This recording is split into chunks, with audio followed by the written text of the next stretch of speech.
Call the meeting to order. This is the City Council regular meeting of Tuesday, August 17th, 2021. It is a little after 6, and I apologize for that. This meeting will be conducted via remote video and teleconference pursuant to 1 MRSA Section 403-B2D and Section 6 of the Sanford City Council Rules of Procedure as amended and adopted August 3rd, 2021, reflecting recent recommendations of the U.S. CDC and adoption by the State of Maine CDC pertaining to the conduct of meetings indoors in the public space.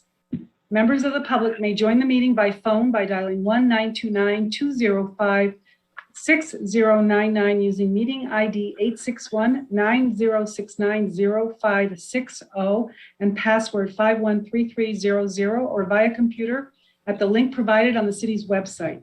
Members of the public may also submit comments via the City of Sanford website at www.sanfordmaine.org under Email City Department City Council.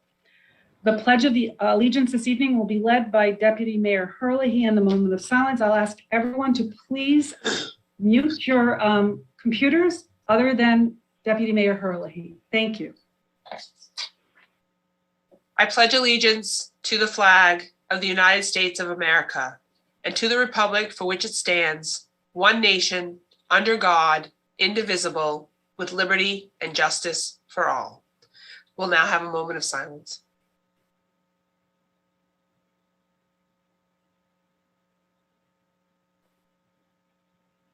Thank you, Deputy Mayor Herlihy.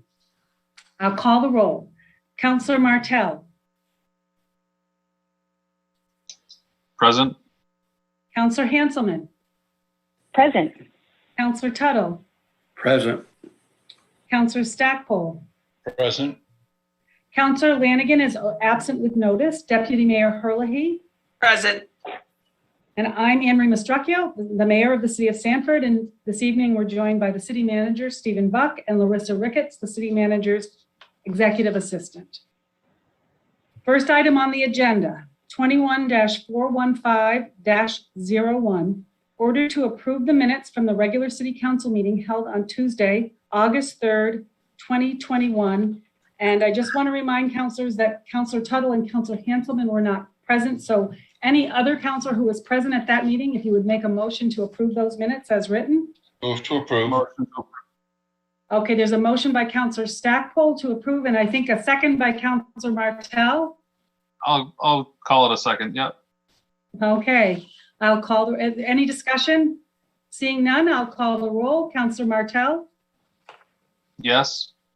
Councillor Hanselman will abstain. Councillor Tuttle will also abstain. Councillor Stackpole. Yes. Councillor Lanigan absent with notice. Deputy Mayor Herlihy. Yes. And I am also a yes. That is 4 votes in favor and 2 abstentions. 21-416-01, order to approve the minutes from the executive session of the City Council held on Tuesday, August 3rd, 2021. Same rules. Do I have a motion to approve? Motion to approve. Councillor Martell makes the motion. Is there a second? Second. Second by Councillor Stackpole. Any discussion? Councillor Martell? Yes. Councillor Hanselman is an abstention. Councillor Tuttle is an abstention. Councillor Stackpole? Yes. Councillor Lanigan absent with notice. Deputy Mayor Herlihy? Yes. And I'm also yes. That is 4 in favor with 2 abstentions. Right? Did I do that? Yes, it is. Okay. Mayor's report, City Council subcommittee reports, and I'll begin before I turn this over to other councilors for their subcommittee reports. I'll start with the subcommittee reports. Municipal operations and property met and received updates on various projects from Director of Public Works, Matt Hill. Additional paving has been accomplished beyond the roads already part of the capital improvement plan due to leftover funds. Whipple, Greenaway, Highland, Lucerne, and Springvale, and Oak Ridge and Stony Bridge in Sanford were the roads that were completed. Westside Village project should commence late August, and the staging area will be on Kimball Street by the playground. Most temporary easements have been granted by homeowners, while a few others are still in process. The Berwick-Twombly Road intersection realignment, also part of the Westside Village project, is in the phase of negotiations with the property owner for purchase of a small piece of property to facilitate a safer and easier turnoff Twombly to Berwick.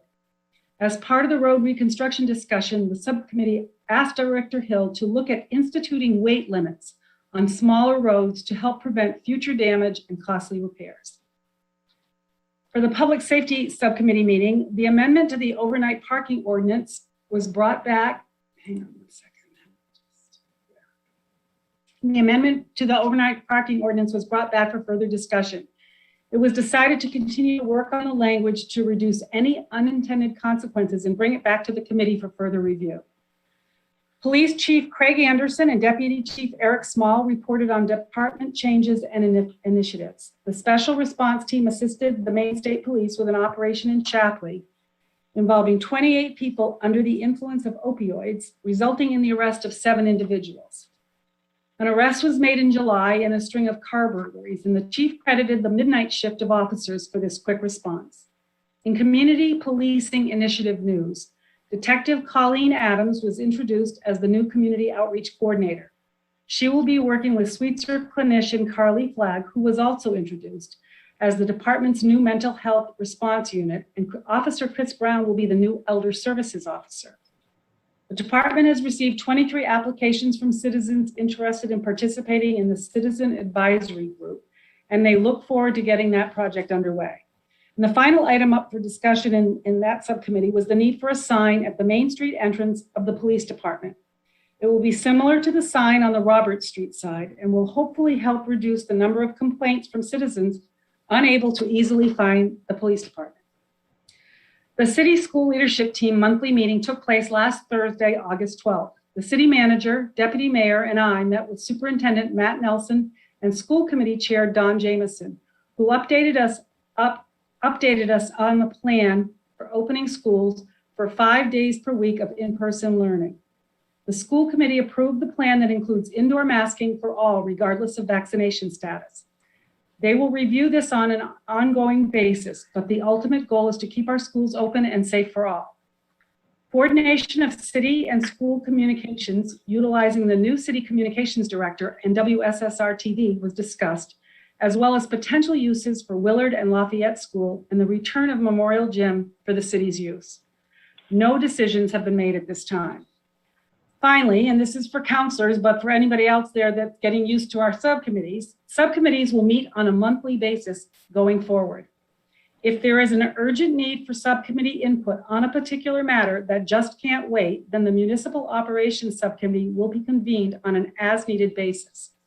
Subcommittees were never meant to take the place of full discussion by the City Council, and they have come to take up an inordinate amount of staff time. Therefore, subcommittees will be devoted to development and discussion of work product that is not ready to come to the full council. Are there any questions, particularly about that last issue from the council? Seeing none, then I will ask for other subcommittee reports. And I do know that both solid waste and zoning met, so I'm assuming Councilor Stackpole probably has a report. Right. Yeah, so I had some technical problems. I'm able to speak to the zoning subcommittee, but I actually was not able to participate in solid waste. So maybe somebody could highlight what happened there. But in zoning subcommittee, we reviewed and discussed a zone change for some of the older Nassau dormitories that I'm going to forget the guy's name. He owns the school up. John Barth. John Barth. Look, he's looking to sell those, I believe, and get them back into some kind of use. And that's going to require a zone change. So we discussed that with him, and it will come to the council. There's no real controversy around it. Just something we need to look at and decide if that's what we want to do. We also discussed having a moratorium on mineral extraction lagooning, also known as the creation of ponds. And we decided that in our discussion that we had consensus that is something that should not go ahead. It is something we should have a moratorium on because of the environmental problems associated with that. And once again, that's something that will come to the council for further discussion. Thank you, Councillor Stackpole. Is there someone who was at the solid waste subcommittee that thinks there's anything that needs to be reported, or are we all set? Well, Madam Mayor, I can just say that we did discuss the solid waste stream where we were supposed to have folks do that ahead of time, but they were having difficulty getting individuals to do that. So that's been delayed until September. I think we pretty much went along with the present recommendations of our city manager and our public works director. And I want to thank Councilor Hurley for helping me because I was the only one there. Thank you, Maura. You're welcome. Yeah. And thank you, Councillor Tuttle. City manager, yes, Mr. Buck. Yeah, so I'd also like to report out, as Councilor Tuttle said, Maine had difficulty. They originally were going to, on the recycling tagging, the educational program, they wanted it to be running by now, but they couldn't hire the staff, right? No different than almost everybody else. So they're going to use the same staff and simply delay the program to December. So I'm really looking forward to that educational piece and seeing what kind of inroads we can make as far as contamination on a recycling loads are concerned. The other element that was discussed at that solid waste meeting was we did a review on the Drumlin Environmental Consultants, their recommendations for the closed Russian Street landfill. This is in preparation for the solar development by Nautilus Solar Inc. The last elements that we as the city have to do to meet our commitment is there are 2 known areas on the landfill cap where the grass is what they call browning. The investigation of that was a determination that it's simply methane gas that's produced by the landfill is coming up through the landfill cover there. So in those two particular areas, we're going to do some cover improvements. But before we do that, we will be putting in additional gas ventilation wells. And then we will be reinstalling the cover in that area and overseeding that simply to get it to green up and hold grass appropriately. That's the last of the additions that we'll have to do before they can move forward on solar development. I've continued to ask Nautilus to give me their update on their time schedule, and as soon as I have that, I will be able to report back to you on that.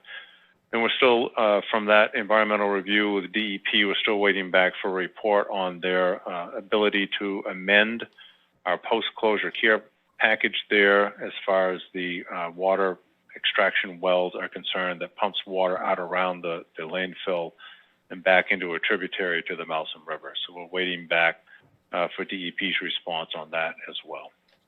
That's all I have on solid waste. Thank you, Steve. Any questions about any of those reports? If not, then I'm going to turn the floor to the city manager's report. Okay, I'm just going to give you a verbal this evening. I didn't even have time today to type this up, and it's the second item that I'll talk about that's consumed hours worth of time that wasn't anticipated here. The first item to report is very positive. The memorandum of understanding that the city implemented with the IDC and also via the vote that changed the membership of the current Growth Council from the IDC, the Chamber of Commerce, and the city down to retaining just the IDC and the city. That memorandum of understanding has now been incorporated into a new set of bylaws that has been compiled by the legal counsel, reflecting all of those elements that was negotiated in the memorandum of understanding. And that MOU was there specifically to change a couple of elements within the Sanford Regional Economic Growth Council structure for the corporation, the 501c6, so that absolutely stays in place. The most significant change that was made in there was to the membership. The members would now be defined as the IDC and the city of Sanford. And that also it is to have a new 11-person board of directors that's based upon 2 members from the IDC appointing a large industrial employer as a representative to the board, The city would have 2 directors, the mayor and/or his or her designee, and the city manager as the second. And the city would also appoint a representative from the small business employers within the community. We had very positive discussion today on potential candidates for fulfilling the regional financial banking sector, business support services, building development, higher education, workforce development, and housing development as in providing housing as opposed to constructing housing. So discussions were ensuing there and soliciting further interest as far as each of those categories are concerned. As I earlier indicated, legal counsel has drafted the amended bylaws reflective of the MOU that the city council had approved. And there's been significant movement on the 11-person board of directors. All of this is proposed to be finalized, and the implementation of which the changes are to be by the end of September. So a little more than 2 months out to finish this complete process. The other element, which has been the consumer here since last Thursday on the 12th, Governor Mills released a press statement on the emergency rulemaking by the Department of Health and Human Services entitled Immunization Requirements for Healthcare Workers. Quickly summarizing that very large document, the governor herself, as well as the staff, as well as representatives from the Maine Hospital Association and various other entities that employ healthcare workers, presented very sound reasoning as to why vaccinations should take place, should be mandated within the industry that's providing said services. So that wasn't being disputed, but the rule also did not previously sweep in dental practices and/or emergency medical services. Those were included into this emergency rulemaking. The emergency rulemaking is good for 90 days. And it was well known to us in the narrative that the intent was to, before the 90 days had lapsed, that they would go through routine technical rulemaking to finalize this and keep it in place indefinitely. The change being who needs to be vaccinated and who's mandated to be vaccinated in order to maintain their state-issued license under medical services and/or a medical service facility. Also included in this would be our PSAP, our Public Service Answering Point Dispatch Center. They are swept into this definition of licensure because the PSAP Center itself is licensed for EMD, the Emergency Medical Records portion of the dispatch. That is licensed by the state, as are the individuals that are certified to dispatch under the EMD protocols. They also do EFD, the fire, but it's the EMD that's licensed by the state. If, for example, our dispatch center is not in this scenario, but if, for example, it was formally, or most dispatch centers, the police department has the oversight of the PSAP and dispatch center. It would sweep in the police officers into this definition as well. So what I'm trying to get to is, given the number of healthcare providers, including EMS and dispatchers, that have indicated that they are not accepting of this new mandate of taking a vaccination that's yet to be FDA cleared, we're trying to get to the unintended ramifications as to what this is going to do in the public safety sector. That's become so widely known that the state of Maine Emergency Medical Services Board of Directors was to hold an emergency meeting today. They did hold a meeting. They put out the Zoom information such that the public could provide input into this emergency rulemaking.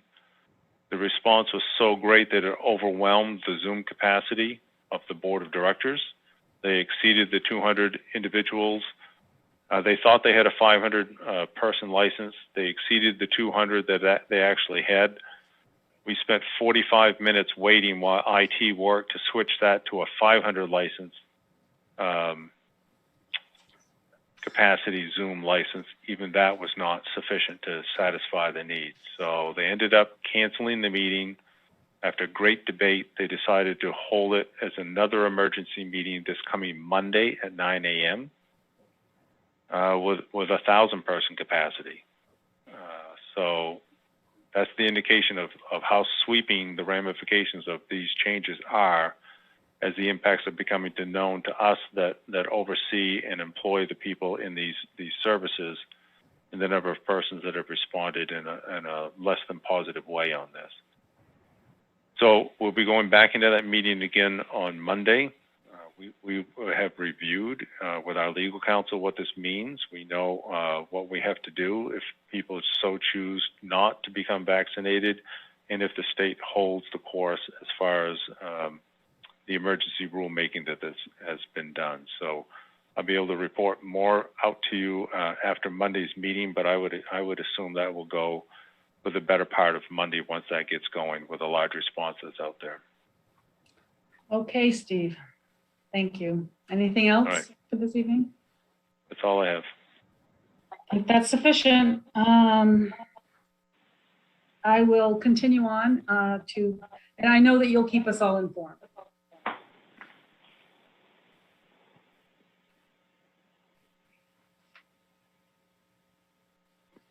I think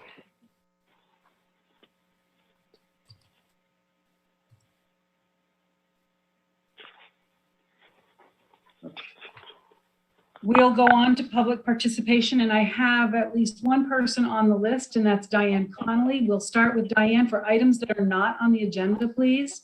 And if there's someone else that wants to speak, we'll let them do that. They'll have to raise their hand. Okay, Diane, go ahead. Good evening. Can you hear me all right? Yep, just identify yourself to the people that are watching, please. This is Diane Connolly, a resident of Springvale. I wanted to bring up two small points if you could check into something for me. More than a couple of years ago, there was an approval, I believe, for the intersection of Bridge and Pleasant Street in Springvale and making a dedicated right-hand turn from Bridge onto Pleasant. It has not been implemented. Also, more than a couple of years ago, we talked about Merrill Street becoming a two-way as opposed to a one-way, and I'm still seeing signage as being one-way, and that was approved by council as well. If you could look into that, please. Thank you. We will look into those, Diane. Thank you. Anybody else to speak under public comment for items that are not on the agenda? I see the whole crew and I don't see any hands up, so I will go into public hearings. The City Council will take public comment on the following. 21-374-01. A public hearing to receive comments in favor or against the new application submitted by Greenfellas Cultivation for a marijuana grower cultivator adult use license at 9 Renaissance Way, Sanford, Maine. I'll declare the public hearing open. Is there anyone to speak in favor? Is there anyone to speak against? I don't want to move too quickly, but I don't see any hands or any notes. So I will declare the public hearing closed. 21-380-01, a public hearing to receive comments in favor or against the new application submitted by Garden Trove for a medical marijuana grower cultivator license at 81 Industrial Ave, Unit C, room number 3, Sanford, Maine. I'll declare the public hearing open. Is there anyone to speak in favor? Is there anyone to speak against? Seeing none, I will declare the public hearing closed. 21-400-01, a public hearing to receive comments on the new liquor license application with malt, spiritus, and vinous privileges from Welcome Home Diner, LLP, 6 Lebanon Street, Sanford, Maine. And I declare the public hearing open. And I know that we have the owner, Michael Grenier, here who wishes to speak. Michael, the floor is yours. Hi, folks. The first thing I'd like to say is that so you don't have any concerns, I have no intention of becoming a bar. It's a restaurant, it's a diner, it's only got 4 stools. It's going to have very limited liquor. and maybe 6 or 7 beers, no tap, all bottle, and some wine and things from mimosas, Bloody Marys for those who choose to over the weekend. I'm hoping to open dinners, which is the purpose of this. The other thing that I really would truly like to state to all of you, and I've said this to Jamie and code enforcement and Molly and Sue Cody down at the clerk's office. You guys have been awesome with your assistance and everything that you have done to help me get to this point in the city, the general public, friends, family, brothers and sisters from the post have been great. We're doing a great volume of business. We hope to continue. And I just want to thank you all for your assistance. Thank you, Mr. Grenier. And we're glad to hear that the city's been helpful, and we wish you luck. And I think you might want to also mention that there's parking in the old, is it the 7-Eleven? Was that a 7-Eleven? That was Yeah, it was across the 7-Eleven street.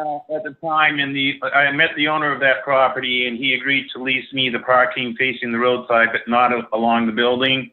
As again, the whole community has just been great. Other business people, City Hall, everybody has been just awesome, trying to get this place back to what it was in its heyday, and I'm hoping we can continue to do that. Well, thank you. I'm glad that it sounds like you're doing well, and we wish you continued good luck. Anybody else to speak in favor? Anybody to speak against? Then we'll declare the public hearing closed. Thank you, Mr. Grenier. Next item on the agenda is the consent agenda 21-375-01. Unless there is objection, I will declare the consent agenda approved. Old business 21-398-01. Ordered to approve the minutes from the executive session held on Wednesday, July 21st, 2021. As an explanation of why we had to table this at the last council meeting, because we didn't have a quorum of councilors who were actually present at that executive session. So the individuals who cannot make the motion this evening for this agenda item are Councilor Stackpole and Councilor Tuttle. So anybody else could make a motion, please, to approve the minutes from the executive session held on Wednesday, July 21, 2021, please. Motion to approve. Motion by Councilor Martell and a second by Deputy Mayor Herlihy. Any discussion? I will call the roll. Councilor Martell? Yes. Councilor Hanselman? Yes. Councilor Tuttle abstains. Councilor Stackpole abstains. Councilor Lanigan is absent. Deputy Mayor Herlihy? Yes. And I am also yes. That is 4 in favor with 2 abstentions. Okay. I'm going to take the next 4 items and do them all in one motion, but I will say it all out. And then if I make a mistake, just let me know. I'm just trying to move this along. So 21-412-01, 21-394-01, 21-413-01, and 21-414-01. Confirm the findings and orders adjudging 19 Mill Street, 6 Prue Court, 27 Wilton Street, and 99 High Street to be dangerous buildings and nuisances pursuant to 17 MRSA sections 2851, 2859 at the hearing held on August 3rd, 2021, and authorize the city manager to sign the findings and orders for the city council and have the city clerk record them in the registry of deeds and advertise or serve it upon the owners and parties in interest as required by law. We approve. That is a motion to approve by Councilor Stackpole. Is there a second? Second. Second by Councilor.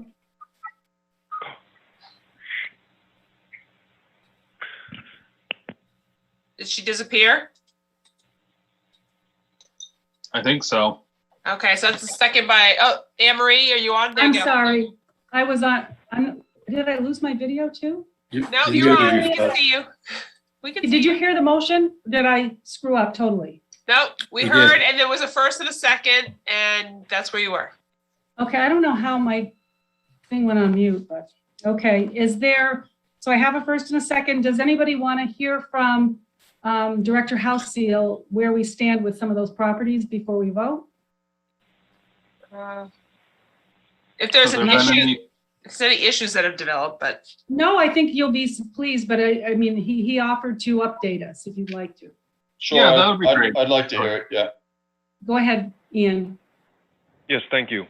So just these confirmations of findings orders are clear in that what they do is allow the city manager to sign on your behalf. This is a habit that we picked up during COVID. What they're good for is allowing the findings in order to settle with the parties. And I have had multiple communications with legal representation for the mortgagees, all in good ways. They started calling me to find out exactly what it was that took place. So it's good to open up that line of communication. 19 Mill Street, I did speak with legal counsel for the mortgagee of that property. 6 Prue Court, we have confirmed that the findings in the notice of hearing was received by the mortgagee. 27 Wilson Street, the day after the hearing was held, property maintenance company went and started boarding up the windows. We're working to confirm that one of the windows is completely boarded up. And then 99 High Street, it was just late last week, that I received a communication from the mortgagee inquiring about the condition of the property, and I think that about covers it. Thank you, Ian. Any other questions or discussion by the council? Well, I just want to make the point that once again, we're seeing the process work and work for the community. So I think that's great. I think it's great. Excellent point. That's a good point, Councilor Stackpole. Okay, seeing no further discussion, I will call the roll. Councilor Martell, Yes. Councilor Hanselman, Yes. Councilor Tuttle, Yes. Councilor Stackpole, Yes. Councilor Lanigan is absent with notice, Deputy Mayor Herlihy, yes. and I am also a yes. That is unanimous of all those present. Thank you.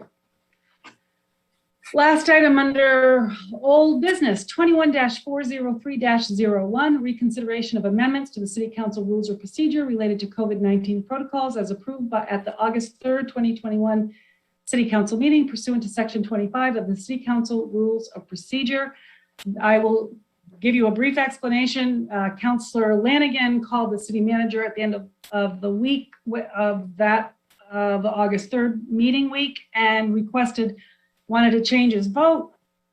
The only process for reconsideration, it had to be on the agenda for the next meeting. He voted in the prevailing side. He could request it to be on the agenda. Before the meeting, I received a notice from him that he wasn't going to be able to come and that he was withdrawing his request for reconsideration. It appears on here. If we are to reconsider this, I would need somebody who voted on the prevailing side to make that motion to reconsider this. And that would not be to vote on this, but just to reconsider it. I was present and voted on the prevailing side, Councilor Stackpole and Deputy Mayor Herlihy. And that's it. So unless one of the three of us makes the motion to reconsider, this will die. Is there a motion to reconsider this item? I see no motion, so the item dies. New business. 21-404-01, order to authorize closure of Stanley Road and redirect traffic to Morrison Road for 1 hour between 8:30 a.m. to 9:30 a.m. on Saturday, September 4th, 2021 to accommodate the Randall's Run Walk for the Gym 5K race. I will let Steve, are you going to present this? I thought we had representation here tonight for this particular event. I'm going to do the bicycle piece. Okay, I don't know if there's anybody here for this one. Larissa, do you know? I thought there was going to be someone from the police department to speak on this. Is it Eric? Are you going to do it? I can. Why don't you just explain to the council? I mean, this was presented at subcommittee, but I just would prefer that somebody from the, either the police or the group present, and then we'll take a motion. Sure. So the run will start at the Nassau Community Center. It's going to go north on Main Street, all the way up to Heidi and run down Heidi, and they're going to turn around at the cul-de-sac and come back down Main Street southbound in the northbound lane. They'll have cones the entire route, and they've hired 2 police officers to help facilitate this safely. They are going to shut down the road, Stanley at Morrison, just for that short period of time. The run portion shouldn't take any more than 40 minutes, according to the group that's putting it on. Thank you. And this is not a new event. This has occurred for a long time. So do I have a motion to approve? Move to So approve. moved, Madam Mayor. Motion by Councillor Tuttle, and I think I heard Councillor Tuttle and Councillor Stackpole with the second. Any more discussion? I'll call the roll. Councillor Martell, Yes. Councillor Hanselman, Yes. Councillor Tuttle, Yes. Councillor Stackpole, Yes. Deputy Mayor Herlihy, Yes. and I'm also a yes. That is unanimous of all those present. 21-373-01, ordered to authorize the closure of School Street from Washington Street to Bodwell Street on August 26, 2021 from 6 p.m. to 8:30 p.m. with a rain date of August 30th, 2021 to celebrate National Night Out in Central Park. This section of School Street will be used for a staging area. Let's have an explanation and a plug for National Night Out from whoever's going to present that. I could do that again if you'd like. That would be perfect. Thank you. Great. So on August 26th from 6 to 8, we're going to have a large, what I believe is going to be a large community event in Central Park with our friends from Downtown Group. We're going to have many vendors. We have a live band. We have a dunk tank, which some of your finest police officers will be in, and anybody else that would like to here to take the dunk. And we're going to have free hamburgers and hot dogs and some ice cream from Shane's of Maine. And it's going to be I think it's going to be a really good time to get people outside. The fire department's going to be participating with some fire trucks, and also Life Flight of Maine is going to be there. They couldn't bring a helicopter, but they are going to bring their mobile vehicle. So kind of a touch the truck event. We've in the past given away 500 hamburgers, hot dogs, and ice creams, and we expect to do that again this year, and everything is on track. And we're just crossing our fingers for no rain. And it's not Excellent. You can make that ordered not to rain, we'd appreciate it. I'll try. Put that in there. If I could do that, boy, that would be a miracle. Okay, so do I have a motion to approve? Oh, I'll give you let's just have a motion on the table and then the council can discuss. Councillor Tuttle. So moved, motion. Madam Mayor. Motion by Councillor Tuttle and a second by Councillor Stackpole. Did I get that right? Okay, discussion. Councillor Tuttle, you have your hand up. Well, I believe that we were the first municipality in the state to do this, and there are a number of municipalities around the state that are also copying this for getting police to meet the community. So I think that as always, Sanford leads, and a lot of times the rest will follow, but that's okay. Thank you, Councillor Tuttle. Councillor Martell has his hand up. Yes, I believe Stephen Buck had his hand up trying to put in. Oh, is that what you got him? Thank you. It's a good thing you got people watching out for you, Steve. Go ahead. Yeah, well, again, as you get to control the meeting, but you can't put your hand up as host. So I just wanted to, I wasn't sure if Officer Small gave recognition, but I just wanted to give recognition to the Friends of Downtown as the partnership that has developed between the police department and the Friends of Downtown as being a significant contributor towards bolstering the events and adding to the events. I was fortunate enough to attend one of those meetings and just observed the enthusiasm of the Friends of Downtown group and their willingness to add to and contribute towards a really great night out that the police department has done for a number of years. I just wanted to recognize that partnership. Thank you. Counselor Hanselman, did you want to add anything to that? Because I know they've been meeting actually in Franny's. Thank you, Madam Mayor. I'll just kind of mirror what City Manager Buck said. There's a great group of folks that are really passionate about, adding on and helping develop events like this. And I think you'll be hearing a lot more from this organization in the future, excuse me.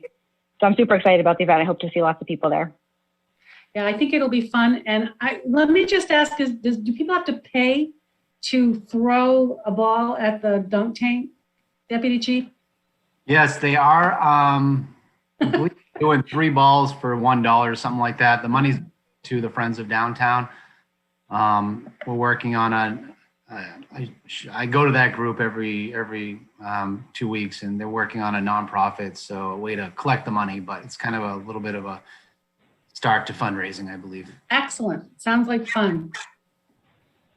Councilor Tuttle, did you have your hand up again, or is it just left over? Well, no, Madam Mayor, I want to volunteer Councilor Stackpole and I for the dunking event, and we'll also be cooking the hamburger. See, you got 2 counselors that are volunteering. Excellent. I'm going to hold you to that, John. Thank you. Of course, you're not hearing Councilor Stackpole step up and say that he'll do it. I'm with you, Councilor Stackpole. No way. So if you stand on your head in the dunk tank, it's only ankle deep when you go in. True. Yeah. Okay, so you're gonna do it too, Steve? Is that a Oh, it's only volunteer? ankle deep. I know the chief and I are going to be doing it, and several other officers, and if anybody else would like to participate, we'd love that, obviously. Excellent. Sounds like a good time. Looking forward to it. So thank you. Is the water going to be warm? You're going to heat the water before in the dunk tank? Or? I have to defer to Chief Benatti on that. They're providing the water, so I'm not sure. Probably depends who goes in the tank. Well, Bob, I figure if you and I go first, it'll be warm. Okay, so we have a motion and a second. Any more discussion? Then I'll call the roll. Councilor Martell? Yes. Councilor Hanselman? Yes. Councilor Tuttle? Yes. Councilor Stackpole? Yes. Deputy Mayor Herlihy? Yes. And I'm also yes. That is unanimous of all those present. 21-393-01, order to authorize road closures for Sanford Bike Fest on September 25th, 2021. This is the one you're doing, Steve? It is. So the Sanford Bike Fest will be held this year on September 25th. There's a map enclosed in here. The event will run from 10 a.m. to 2 p.m. In 2025, police officers were needed to manage the traffic at the standard intersections on the map, as well as the other intersections that are enclosed. Going to the map. Here we go. Looking at the map, there is a large number of roads to be barricaded off. This originally started as a test element to gauge the community's interest in biking through our downtown, the connectivity from the trails to the north, to the trails to the south, using that portion of our road system in between that are subject now to an MDOT agreement that's in here tonight that will be making improvements to facilitate that bike movement. Here are the various streets that are to be barricaded off. The coalition said that they are still soliciting people to have somebody at each one of these intersections. They feel confident that they'll have those by the time the event comes forward. So at each of these dotted locations is where there will be a barricade disallowing traffic to flow during those hours onto the bicycle route along Riverside Ave over to Pioneer, connecting our north and southerly trail sections, off-road trail sections. Again, there was a very large response to this the last time that the event was held. It was a very positive and very diverse group of individuals that participated in it. I believe this actually was the starting of the Sanford Bicycle Coalition itself that now works cooperatively with the Trails Committee. So they're asking to do what they did 2 years ago, pre-COVID, asking to bring that back, bring activity into the downtown, as well as promote bicycling within our community. Thank you. Any questions for the city manager? I will take a motion to approve. Move we approve. That is Second. That is a motion by Councillor Stackel and a second by Councillor Tuttle. Martell. Councillor Martell, yeah. Can't see the mouths going, so. That's okay. All right, so we have a motion and a second. Any more discussion? Seeing none. Councillor Martell, Yes. Councillor Hanselman, Yes. Councillor Tuttle, Yes. Councillor Stackpole, Yes. Deputy Mayor Herlihy, Yes. and I am also a yes. That is unanimous of all those present. Okay, 21-371-01. Ordered to enter into a contract with the Maine Department of Transportation for a federally funded, locally administered project for the Downtown Trails Connector, being the reconstruction of William Oscar Emery and Riverside Avenue in Sanford, Maine. Who's going to explain this? Is it I would Matt? call I see upon you. I would call upon Director Hill to present on this, and I just want to commend his continued working relationship and partnership with the Maine Department of Transportation. This is yet another example of that. So, Matt, if you would present, please. Great. Yes, thank you. It's very opportune that we just discussed that bike fest because this is, excuse me, this is going to reconstruct that corridor, William Oscar Emery and Riverside Ave. It's actually not going to break ground until 2023, but because the funds are federal funds, we not only have to do a design, which will take about a year, we also have to negotiate the right-of-way process, which according to the federal rules takes about a year. So spoilers, there's a lot more of these to come. So I've got this one for you tonight, not next meeting, but the meeting after. I will likely have the reconstruction of River Street for you, which will be breaking ground next year. And similarly, we're also looking at cooperative funding mechanisms for downtown, Cottage Street, and others to come in the future. So we're actively partnering with Maine Department of Transportation, and as long as we dot our I's and cross our T's and follow their rules and are good partners, they're happy to work with us and inject dollars into the community to make a better facility for us downtown. So this project in general is the Mouse and Promenade. This is half of it. There's a $400,000 participation from Maine Department of Transportation through their Safe Routes to School program. There are several schools in the vicinity, and this will link up some of them. And then the other half being River Street, as I said, will be part of a municipal partnership initiative. So this is just a formal agreement of the contract and really a good opportunity to kind of get the word out there that a lot of this is happening. I also attended the Friends of Downtown latest meeting and was really excited at the things that were going on there. They really seem to have their head on firmly set on their shoulders about what they want to accomplish. So I was very, very impressed and looking forward to more great projects here. Okay, before the council, if there's discussion, can I just have a motion? Move to approve. Madam Mayor, I'd like to make a motion to approve. Okay, I heard Councillor Stackpole first. So Councillor Hanselman, will you second that motion? I will second that. All right, a motion by Councillor Stackpole, a second by Councillor Hanselman. Is there any discussion by the council? Seeing none, I will call a roll. I have a question. Okay, Sorry. Councillor Martell.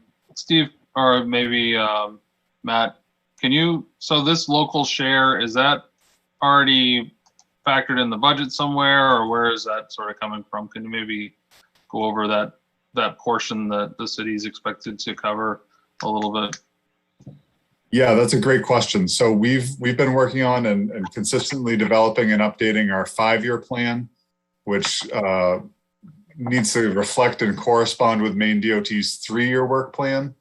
So yeah, those funds are programmed into our 5-year plan using the same assumptions about the escalation of the roadway CIP started in 2019 with a $6.2 million bond, but also with the goal using the roadway conditions index to start increasing the annual CIP allotment up to a maximum, I believe it was $4 million in 2025. Councilor Hansel, oh, go ahead. One other thing, I almost forgot, we were just discussing today, Goral Palmer is actually ready for a 50% public hearing. So we are planning on try to make that part of the city council meeting coming up for the first meeting in September, which I believe is the 7th. Okay, Councilor Hanselman has her hand up. Thank you, Madam Mayor. I just wanted to make the statement, and I said it before, but, Councilor Martell brought up a good question for folks that aren't familiar with the plan. But, a lot of these projects that we're going to see coming forward, especially that are, partnership or where we have a lot of federal as well as state funding, are really made possible by the fact that our council has in the last several years and our citizens have supported the original bond and initiative, and we've stayed true to our original intent to support our road CIP, because those local funds are necessary to make these big projects happen. And I really think that we wouldn't be seeing this level of work being done with these kind of funds if we didn't have that local commitment. So I just wanted to reiterate that for folks. Thank you, Councilor Hanselman. I think it is really exciting to think about what is going to be created right in our downtown and make like a bike fest in a few years a much simpler process almost and safer for everyone without all of the police and people that we're going to have to just close off the road. So I'm really excited about it. Number One Pond has always been a really nice place to walk around, but it's going to really be a superior place to walk around or bike or whatever. Just no motors, right? No motorized vehicles. Okay, so any more discussion by the council or comments? We have a motion and a second, I think. Yeah. Councilor Mart, oh, wait, is your hand still up, Ann, or are you done? Okay. I'm done, sorry. Okay, Councilor Martell? What about no? Councilor Hanselman? Yes. Councilor Tuttle? Yes. Councilor Stackpole? Yes. Deputy Mayor Herlihy? Yes. And I am also a yes. That is 5 in favor and 1 opposed. Okay, let me find my spot. 21-417-01, order to accept the resignation of Robert Thuitt from the Airport Advisory Committee. Do I have a motion to accept? So moved, Madam Mayor, but I would like to speak at the appropriate time also. You may. A motion by Councilor Tuttle. Is there a second? This is where Laura. Second. That is a second by Councilor Stackpole? Okay, thank you. I'm sorry I missed it. So Councilor Tuttle, you had something that you wanted to say? We have a motion and a second. Well, I did. I've got to know Bob the last 7 years being on the airport committee. He's a former Army veteran like I am, and he's really brought a lot of good things to the airport committee. We're going to miss him, but as we all know, as we go on in life, there is a change. He sold his property in Elliott and has moved down to South Carolina, but I personally want to thank Bob for his years of service to our community and his friendship and his leadership on the airport committee, Madam Mayor. Thank you, Councilor Tuttle. Is there anybody else that has anything to add? And just as so everyone knows, I think we're going to put this out there as a request for interest in the Airport Advisory Committee, the way that we do for all openings, even though this appears before the usual time that we do that. We have a motion on the table. I will call the roll. Unless there's other discussion. Councilor Martell? Yes. Councilor Hanselman? Yes. Councilor Tuttle? Yes. Counselor Stackpole, Yes. Deputy Mayor Herlihy, Yes. and I am also a yes. That is unanimous of all those present. 21-277-01, order to approve the bid from Dick Landry Lawn Care not to exceed $250,000 for improvements to the Midtown Mall parking lot funded through the CDBG program. We'll have the explanation first and then we'll have a motion. Director Halsey is gonna, Director Halsey is gonna present on this, please. Yes, thank you. Okay. Go ahead, So Ian. it is, yep. So the CDBG program, Community Development Block Grant Program, provided through a grant to the city for $300,000. The match to this grant is to come from private entities surrounding the Midtown Mall. We have a site plan permit in hand. We went out to bid and received no bids. So according to the state's rules for the CDBG process, those rules allowed us to identify and negotiate with the contractor to see if we could reach terms for the specific work. We were successful in that through a circuitous route. We ended up identifying Dick Landry Lawn Care. We'll be working with Matt Landry. He's a mason and a contractor. He's local, and he's done hard work and put together a team of contractors and local suppliers to take a bite at this project. Steve is putting up on the screen here his proposed subcontractors and suppliers and also a variety of references he has. We're pretty excited to do this. We did review with the CDBG Advisory Committee last week, Matt Landry is expecting to start work in the middle of September. He lost some other work, just a part of the West Side Village project, so he has availability. And we're really looking forward to getting him started. There will be some disruptions in the Midtown Mall parking area. The plan is to start with the concrete area where the flagpole sits and have that removed, and then work towards the inside of this new pedestrian walkway. Matt has experience with doing all the pieces there. He's lined up the contractors, like I said, and we're looking forward to getting this started. So the request is to authorize this and get them going. You do have in your packet the full material along with all the forms and everything that trickled down from the federal government to the state government. There is a lot of paperwork in a CDBG grant, and I walked Matt through his requirements regarding Davis-Bacon, affirmative action plans that he has to sign off on, and multiple waivers of liability that trickle from his contract down to his subcontractors. We will be following all the rules as we must. So, thank you. Do I have a motion to approve from the council? I'll let Matt talk after. Let me just get a motion on the table, Matt, okay? So moved, Madam Mayor. Motion by Councilor Tuttle. Is there a second? Second. You think can that let was Councilor Martell have that.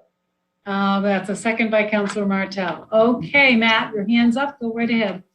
I was just going to say I was glad to see that I was listed as a reference for Matt Landry. He has worked very successfully for the Department of Public Works on a number of miscellaneous smaller jobs, and I have good confidence that he's able to move on to something larger, a bit more complex, and happy to see a local business expand in that way.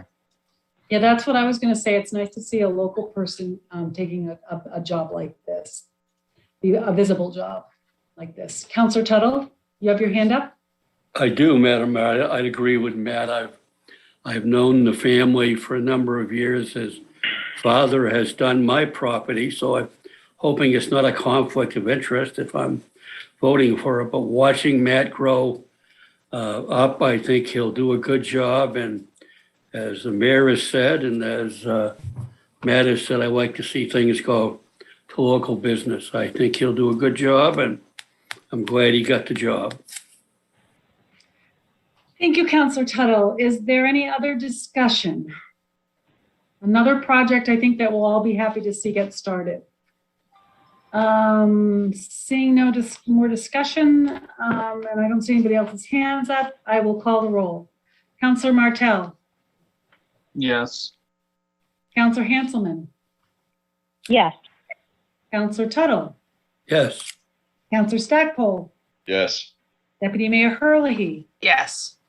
And I am also a yes. That is unanimous of all those present. 21-350-01. Order to vote on whether to amend the 21-22 municipal budget to include the funding of 2 firefighter EMS positions for 9 months in the amount of $160,227 and to allow the city manager to carry forward available resources within the 2021 fire department budget to pay for these positions. Move we Before approve. we have a motion, we will hear. I the already made a motion. Second. Second. There you go. Second. What is the motion? She wanted it described. She wanted it I described wanted it first, described first. just like she's done with every other agenda item. Right. I'm That's not saying okay. that you won't, I'm just asking for the explanation Yeah. and then we'll know what we're. I made a is motion. on. I made a motion to approve. It's been seconded. We can have discussion and background now. People can vote. Thank you, Councillor. However they'd Stackpole. like to.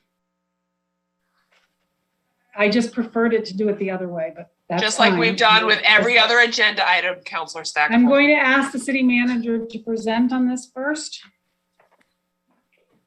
Okay. Yes, for this evening, I had a memorandum in the packet.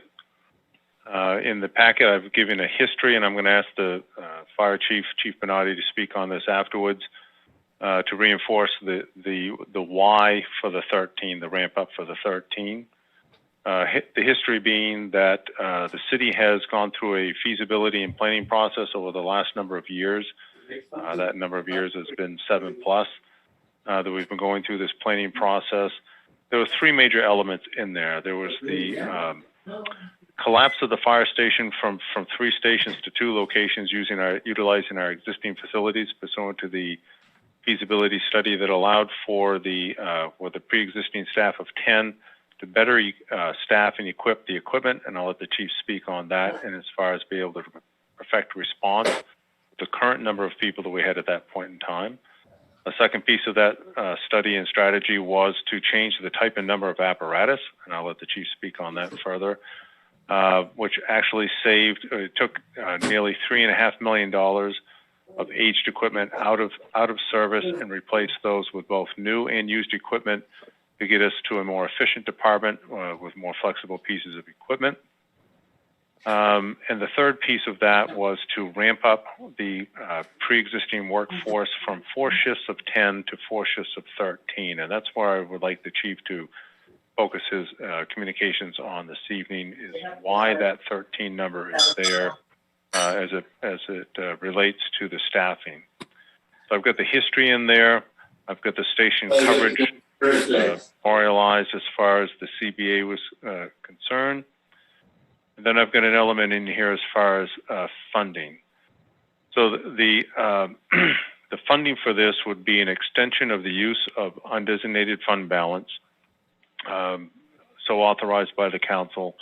That additional fund balance that lapsed there this year after the books closed was there was $151,000 in excess revenues generated by the fire department's business activities that came from the ambulance receipts that was in excess of what was anticipated in the budget, so $151,911 there.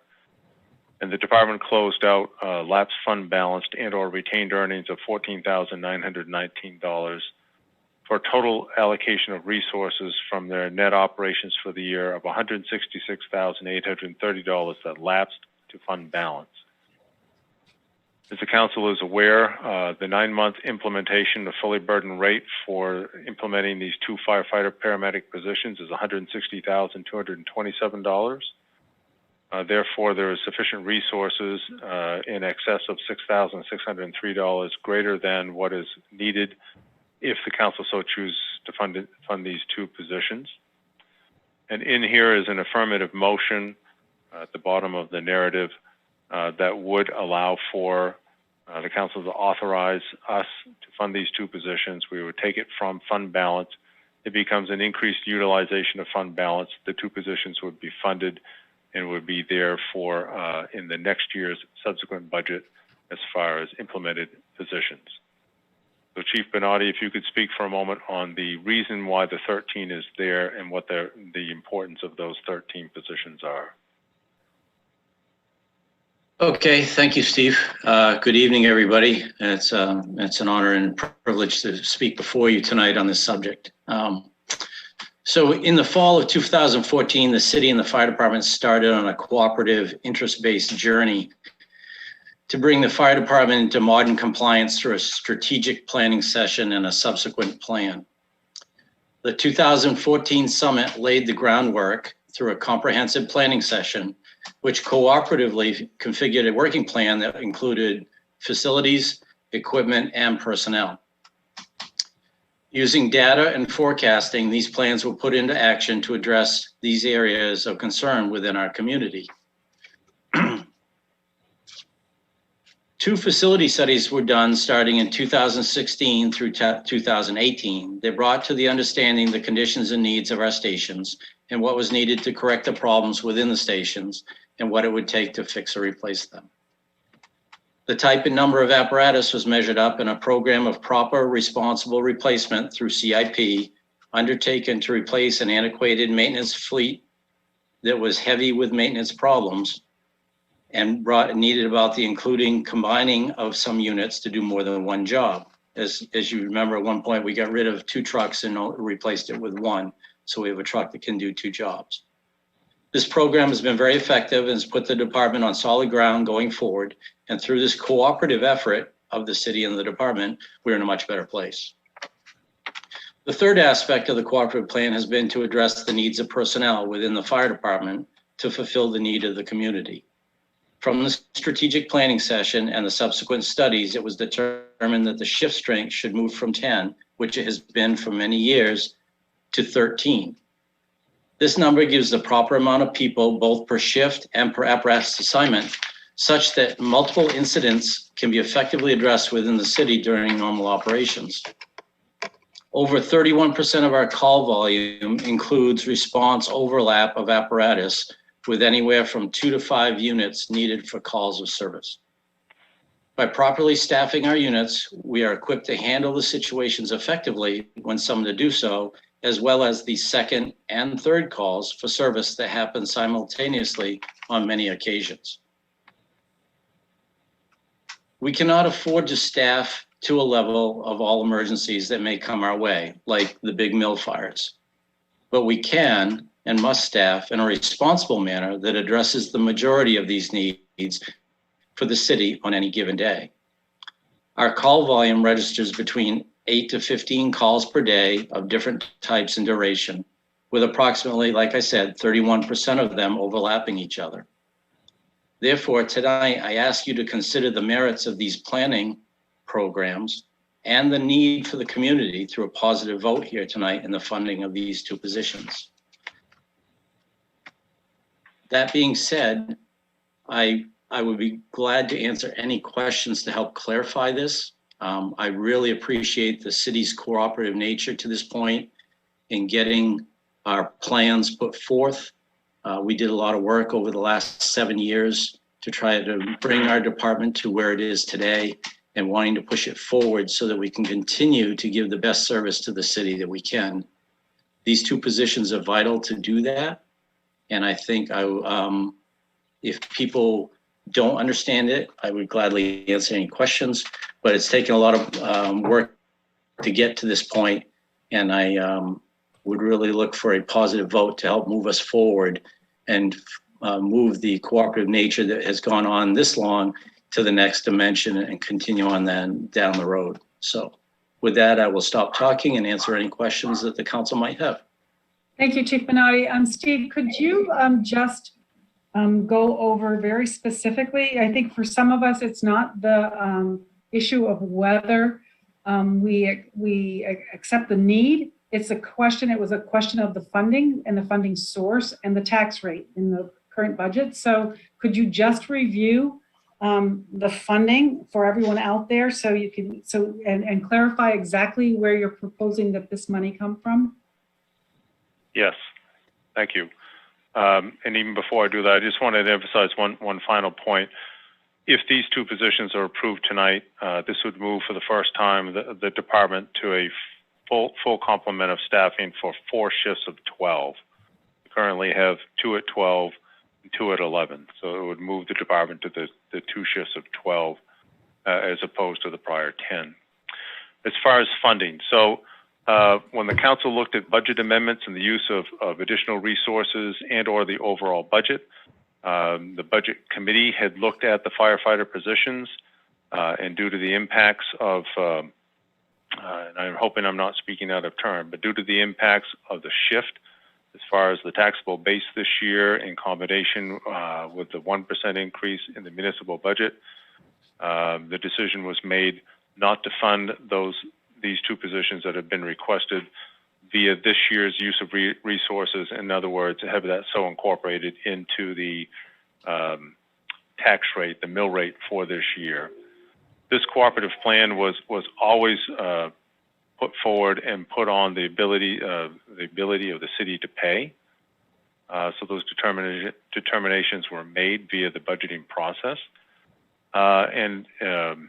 The council's directive back to me as the manager was to find the resources, if available, such that they would not further make impacts into the city's budget this year. So we held until the books were closed out. The books were closed out the end of July. The fiscal year closing the end of June, but it takes a month to get the last of the bills in, close that out.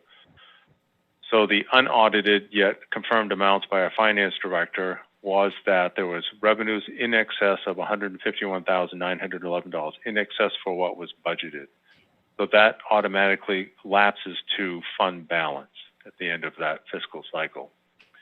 Also on the operational side, there's $14,919 that were assigned to the department that were not used.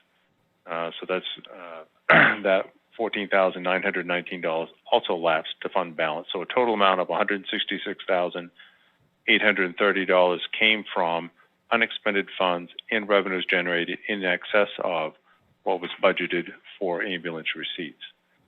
So that amount being the $166,830 has lapsed to fund balance. Council has the authority to increase the utilization of fund balance, especially for specific purposes such as this. So if the council votes in the affirmative on this and pulls that from fund balance and utilizes the $160,000 of the $166,000, you would be able to fund these 2 positions starting October 1st for the full year, fully encumbered, fully burdened cost. And that would not impact this year's mill rate. It would not change the mill rate up or down. It would simply increase the utilization of fund balance that being brought in as a ability to revenues to fund the positions, and the expenses would be equal to those revenues, so it would not change anything as far as this year's tax commitment is concerned. Thank you, Steve. I see 2 councilors have their hands up. I will start with Deputy Mayor Herlihy. Yes, I finally found where they moved the hands up thing to. Every upgrade, it's like searching and searching again. So I've seen this obviously with the backup material, and I understood what the mayor was talking about a couple months ago when we talked about the budget, that this was a good way of getting these positions into the budget, is to do it with some of the leftover funds that we were going to have, which is great. I'm thrilled to be able to do this. And I will support this evening, but I also know that this is going to increase our budget immediately for next year. And I know they're trying to get to 13. I know we have some further increases. In doing so, am I going to be seeing this increase plus some more firefighters in next year's budget? Because I don't think, having that double increase in 1 year just for the fire department, when you have so many departments seeking funding for various things that they've been trying to do as well. So I want to, I definitely want to support this evening, but I also don't want to see this plus 2 more firefighters added on next year. And so I'm just kind of asking both Chief Bonatti and City Manager Buck what their feelings are on that for next year's budget. So I'll go forward with a response on that. I recognize that viewpoint that you're bringing forward, Councillor. Each year we put forward, so the departments submit on the departmental needs. My full expectation that the department itself would continue on that ramp up that was planned for out of the planning process and would request those 2 positions. As the manager, I then review all of those individual departmental requests. Our finance director and myself, we go line by line. I'm very proud of the fact that we build our budgets back up from zero-based. None of those are based on percentages or the such. We build every line back up. I would expect it as your manager to support the consideration, I emphasize consideration of the 2 firefighter positions to continue the ramp up. And I would do my best to present a fair and equitable presentation on the city's financial position that we won't know until we get to that point, at that point in time, as to the ability of the city to pay for that additional ramp up, the continued ramp up for 2 additional positions. As your manager, I can't yet predict what that affordability is, but the premise behind the long-term ramp up plan was to match the community's ability to pay. If the community's ability, from my perspective as your manager, if the community's ability to pay there is, I'm going to push that forward strongly. You as councilors, the budget committee can make their recommendation on that, and you as councilors can make a decision as to whether the ability to pay for those 2 increased in comparison to all other departments is there or not. So all I want to say to that is I don't want to go through another year where I feel bullied. And that's kind of where I'm just going to throw that out there right now. For me, this amount is going to be an increase on the 21-22 budget when you present the 22-23 budget. So it's going to already show a significant increase between the 2 budgets. And they pushed really hard for these positions this year, got hit from all angles. I didn't like it. I don't, it's kind of left a very sour taste in my mouth. And I'm still sitting here saying tonight, I can support it with this, ability from their leftover funding. But next year, I know this is an increase to the taxpayers going, it's going to be in next year's tax bill. That's where they're really going to feel it. And that's why I have a hard time putting all the resources just into the fire in 22-23 and hope that they understand. I'd rather see it come up and be tried to be absorbed in future years. So those are my feelings on the subject anyway. Thank you, Deputy Mayor Hurley. I see Councillor Hanselman has her hand up. Thank you, Madam Mayor. And I have 2 questions. The first is probably for City Manager Buck in regards to the unexpended fund balances. And it's maybe multi-part, but one, I'm just curious as to what our projected audit report date will be at a future council meeting.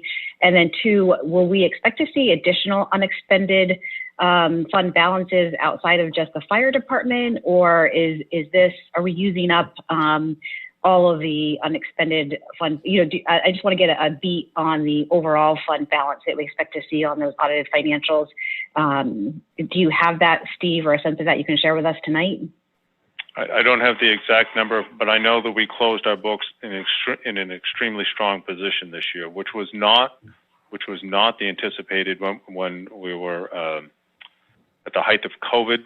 You can remember there was a lot of concern that we were going to crash financially, taxes weren't going to get paid, revenues weren't going to come in as projected, especially state revenue sharing, EPS and other elements. State funding was at concern.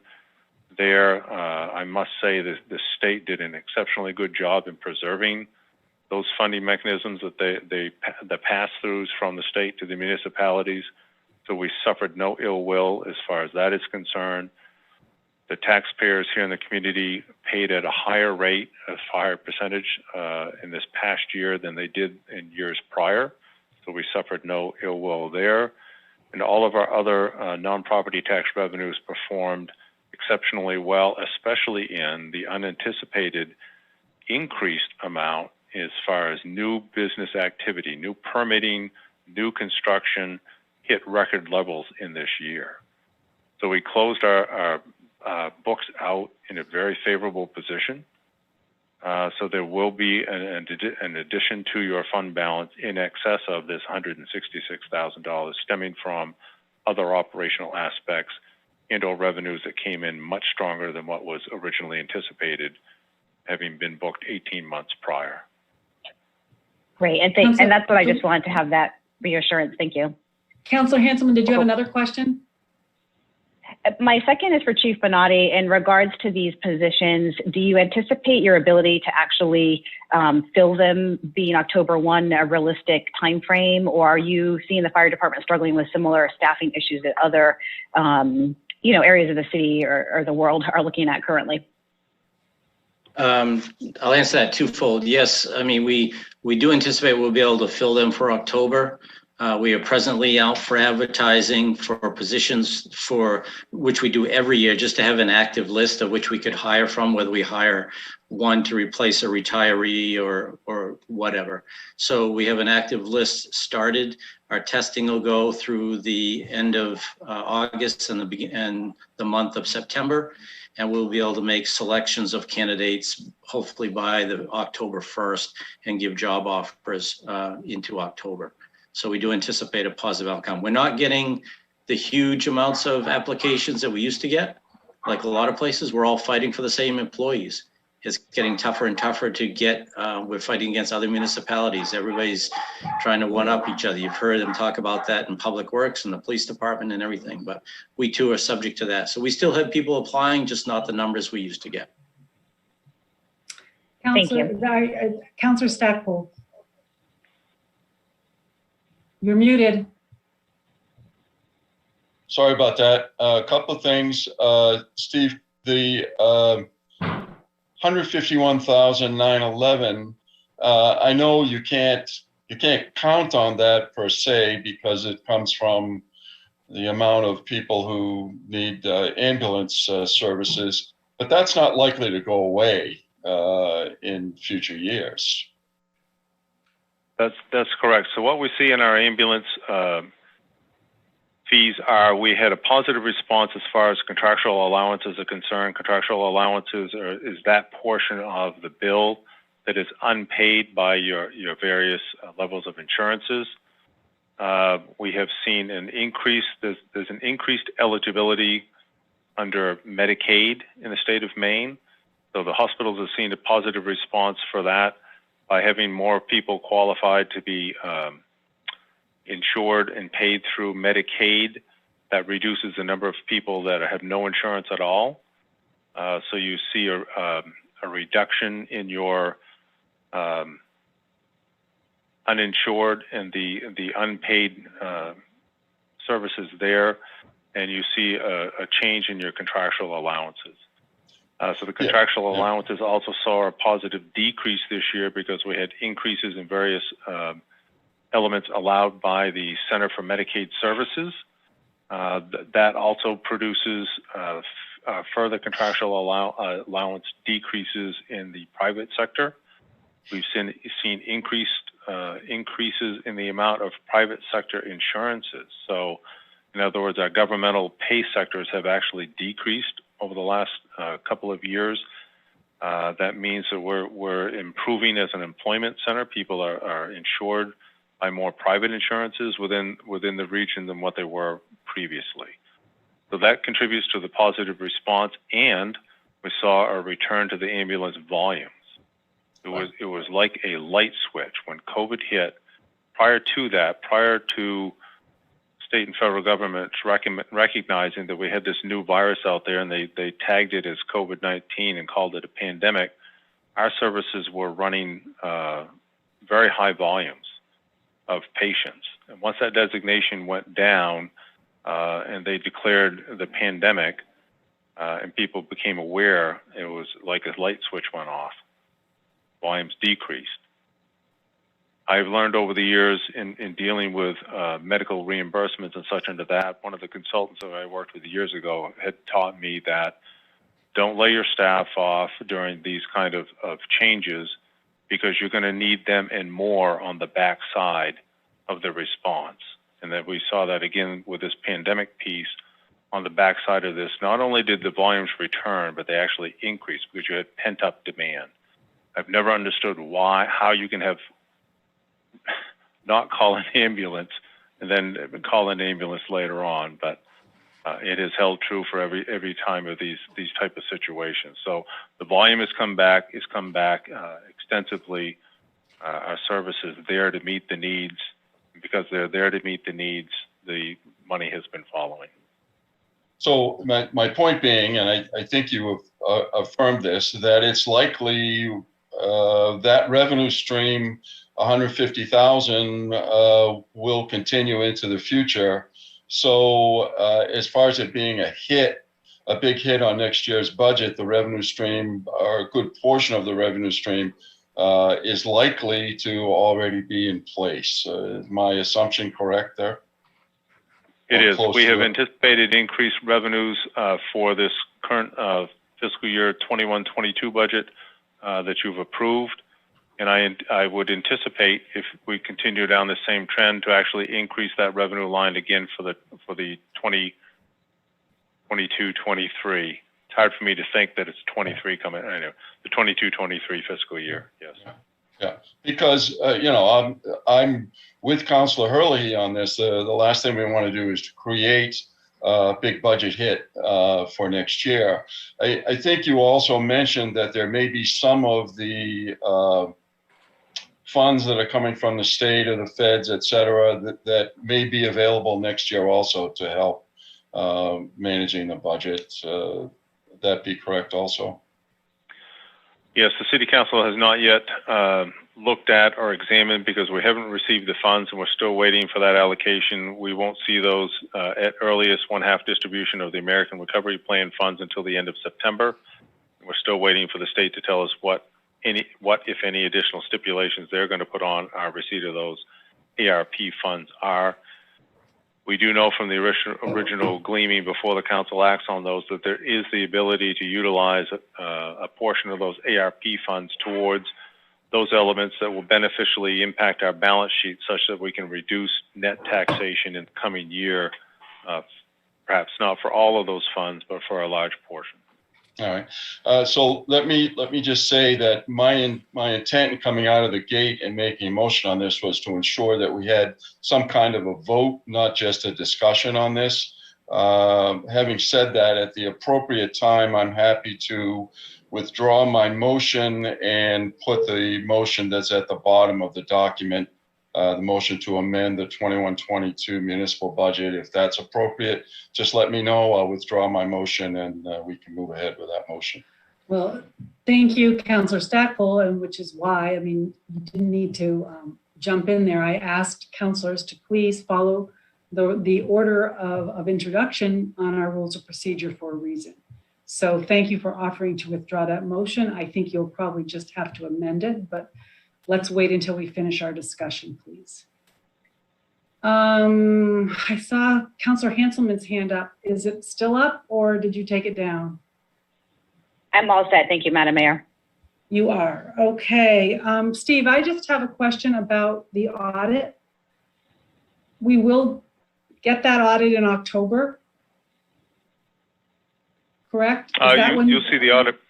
The audit presentation has to be complete by December. So I would anticipate the auditors will be here reporting to you in November.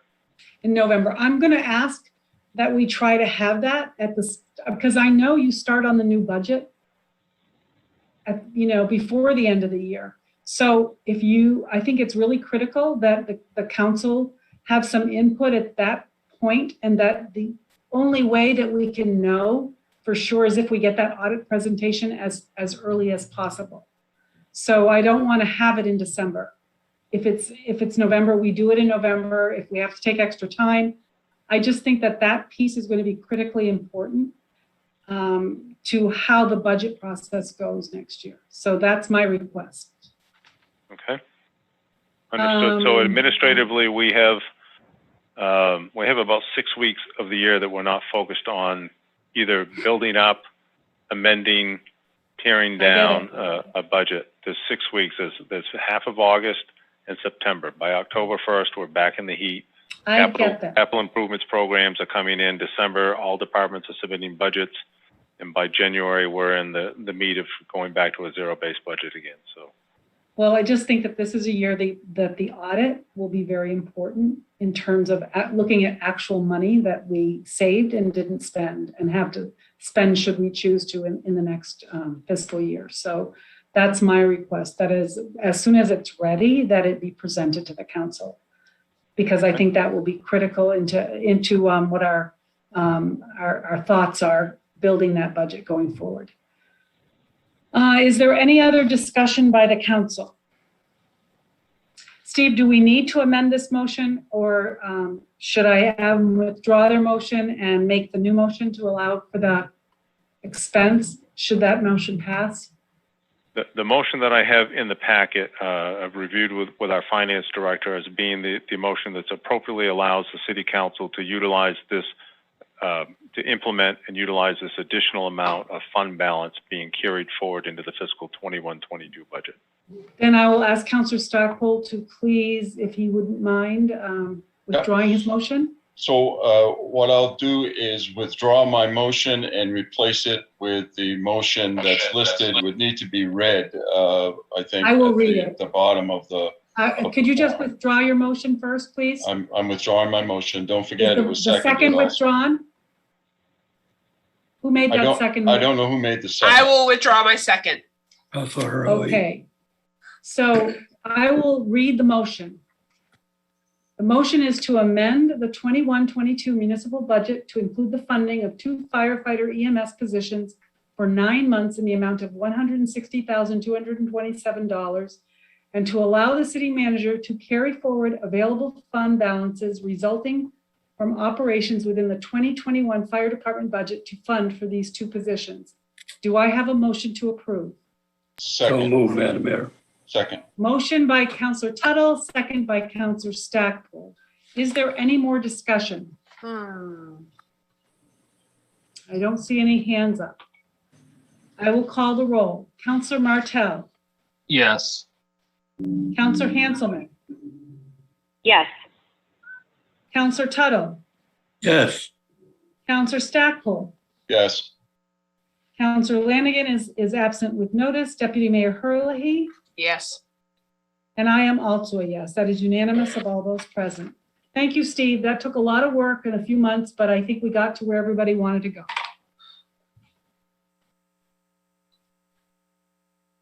Okay, 21-418-01. Discussion on use of City Hall space. Steve, will you introduce this and just explain what the point here is? And I know you have Alex here to discuss the individual things, but just give us an overall. Yeah, so we were asked to put on the agenda this evening a discussion of the overall utilization of both the City Hall and the City Hall Annex space. There are some spaces that have the potential to be reutilized. Some spaces are underutilized. And so we have Director Alex Hammerly here, our Director of Facilities, is with us tonight. He compiled the numbers that looks at the Chamber of Commerce and Growth Council space, as well as on 2R, the volunteer firefighter space that's being occupied, as well as we also wanted to reaffirm and discuss that the communications coordinator would come in and occupy the spaces directly adjacent to my office here on floor 3 of the City Hall Annex, and utilize that space that previously had been fitted out for a city council conference space. It's been underutilized for a period of time, and we could make that space available for the communications coordinator and have good coverage there. So I'll open the floor up for discussion there. I know one of the major elements was to look at the current use of the Chamber of Commerce space and Growth Council space. Consider perhaps switching those two spaces around, moving the Growth Council to the front of the street and the Chamber to the back of the street, and or making a determination as far as the overall utilization of that space. And then I also added in here, I'd like to discuss space on 2R. On 2R, there is a space that was formerly occupied by the Finance Department before they moved upstairs. For the last number of years, the volunteer firefighters, the former unit, has been occupying that space. They simply using it as storage. They used to use it as a meeting space. They do not meet actively there on a consistent basis any longer. There currently are file cabinets, trophies, various memorabilia, and other pieces of apparatus that they've collected that's being stored there. We have the need to move our information services staff out of the basement area in order to be able to continue to expand the server space and the apparatus that's taking care of not only the city's computing processes, but that of internet fiber as well. We'd like to vacate the volunteer firefighters out of that space on 2R, move the IS department up there, and free up that space downstairs. Thanks, So Steve. Can I have a I'll motion to discuss, please? Motion to discuss. Second. Thank you, Jonathan. Sorry, I had to unmute. Councilor Martell was a motion to discuss and a second by Deputy Mayor Hurley. So discussion. Can I just ask Steve, was there a way you wanted, did Alex want to present any more, or do you want, because the issue for me is whether we're going to spend a lot of time on this. We really wanted to get a sense from the council where we were going. And having, since 2004, when I was first a town councilor, we've been working on the utilization of space in City Hall. And so we see, where the clerk's office is. I mean, everything is different, but there are still spaces that are either underutilized or, in my mind, could be utilized by different individuals and more to the city's benefit. So that's why this is on here. It's not for one particular area or another, but I'm going to throw it open and find out. We could dispense with these. Let's discuss first the old City Hall 2R piece, because that was unknown to me, that we had something that was just being used for storage when we still have IT, who's been in the basement for as long as I can remember. And I've seen that space, and it was inappropriate. I mean, crowded back in many years ago. So, Steve, does anybody have any comments about that or questions about that space first? So I can lead off on that. So on 2R, currently you have the space towards the street, which is two large office suites and a storage closet, is occupied by the volunteer fire department. They used to meet there actively. There used to be a larger active membership there. And at that time, we were converting it over to paid call services and utilizing a number of those volunteer firefighters. It's become simply storage space at this point in time. I know Alex Hammerly can comment more as far as the number of times they're in and out of there, because we can track that with the key card system. The opposite side of the building formerly was a conference space that was predominantly used by the auditors. That's been converted over. Again, there was a well-aged common space for a break room downstairs that's being consumed as storage now. The break room for city staff was moved to 2R on the back side of the building. Alex Hammerly was able to fit out a nice space there with tables, AC, and other amenities that makes for a wonderful break room. On the further end of 2R, Lee Burnett, our grant writer, occupies an office suite there, and also the other remaining office suite is occupied by the small business development entities that comes in there, as well as the gap financing entity of they've changed their name now. I think it's now Southern Maine Economic Development Council, the lending agency that Will Armitage runs. They use that space cooperatively in exchange for that cooperative utilization of space. The city has been granted 2 seats on that development corporation as opposed to the prior 1. So that's the current utilization of 2R. Also on 2R is the auditorium. The auditorium is still there. It's being utilized some by the Recreation Department, but has not been utilized that much since the construction of the new Performing Arts Center. So it's currently an allowable utilization. There is an occupancy load for that. Alex, you can correct me. I think it's 110 that can go in there. Maybe that number's too high, but I think it's 110, which is predominantly limited by the number of restrooms that we have here in the complex. I believe it's 100, Steve. 100? Okay. Yeah. So that being said, the auditorium is still there. It has not been fully renovated. I know there were, when I first started here 10 years ago, there were aspirations to restore that performance space to its former glory, and that has now shifted with the construction of the wonderful Sanford Performing Arts Center at our new high school. So that's the utilization of 2R.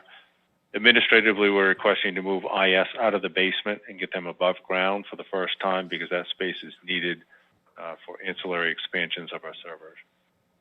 Steve, have you done any work to cost out what it would cost to fix that space and make that space adequate for what they need? IT and I'm talking about. I have not yet, but I've just recently charged Alex with starting the exploration as far as the fit out of 2R for IS. I believe we have reasonable resources that could start shifting there as soon as we're able to provide notice to the volunteer firefighters that they need to find storage space elsewhere for their files. And just to be clear, they're not paying anything for the space, correct? That is correct. At one point in time, the city had a temporary agreement with them. That agreement expired 2 years ago. The city was giving a minor contribution towards them as far as the maintenance of their antique unit, which is still stored by the Sanford Fire Department. And we desire to continue to store that historic piece of equipment. But this space currently, by my opinion, is very underutilized and could be utilized by our IS department. Did councilors have any questions about this particular space before we go on to the next one? Does anyone object to going forward with this? No, I'd like to see the space utilized a little better than just for storage. Thank you, Councilor Martell. Steve, I think it's time to get the IT department out of the basement. I appreciate that very much. Thank you. Okay, so the next space, let's talk about the space with where the Chamber of Commerce currently is. And could we just discuss the monetary issue first? I mean, I'd like to know, I think it's for people who are watching, I think it is critical that they understand what exactly it costs us to run this space and what the chamber is actually contributing. So I've got the cost analysis that was put forward by Director Hamley. I'd like to have Alex go over this. It is inclusive of the elements of the utilities and such. It does not encumber the majority of the maintenance costs. It does not encumber the depreciation on the building, the insurances, and other elements. But Alex, if you could go over this analysis, please. Sure. We receive from the Chamber of Commerce rent in the amount of $119 a month. Alex, can you get a little closer to your mic? You're just not loud enough, I don't think. Maybe it's just my ears. Much better, thank you. Okay. So we receive rent from the Chamber of Commerce for $119 a month, which works out to $1,428 for the year. We pay their electricity, water, sewer, natural gas, all of those expenses. So their electricity based on the last 12 months average is $102 a month, or $1,224 for the year.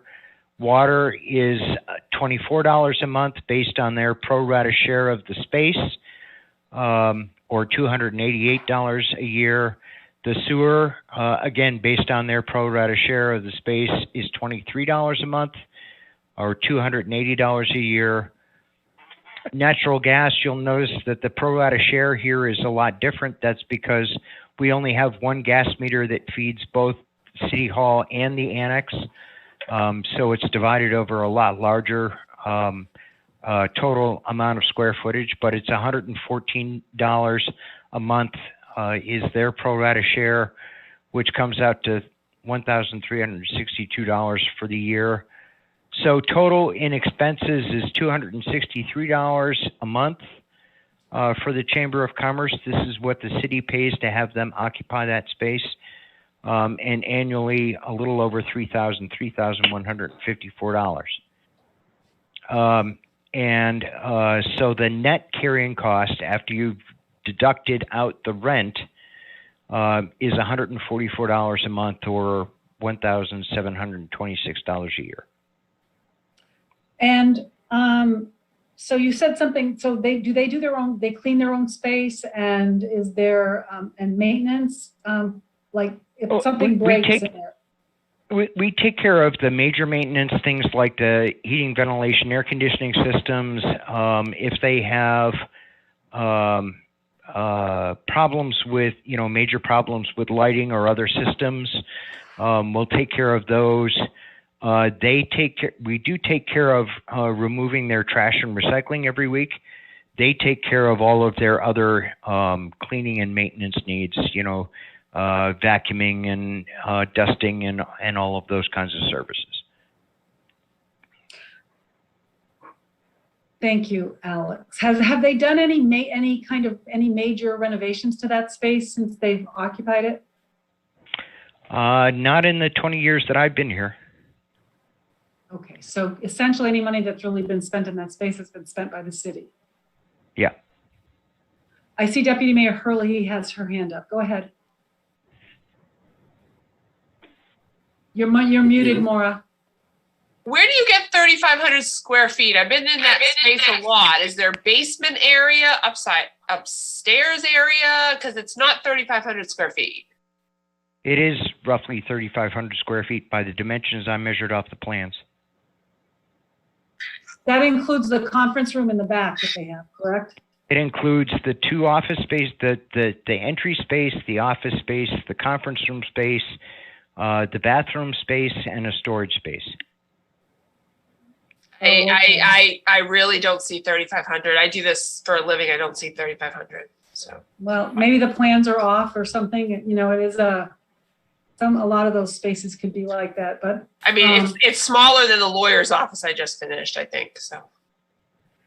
Well, I'll just be honest. My concern is that I think that the time has come for the Growth Council and our Economic Development Office to be on that front-facing space, and I think we need to start that conversation. I think that Main Street space is really valuable, and I think it is being underutilized in its current form. So I guess I just need to know where the rest of the council is coming from this, because this is going to be a process for allowing a notification to the chamber. I'm not saying that we couldn't share the space in some way, but that front space would probably need to be renovated.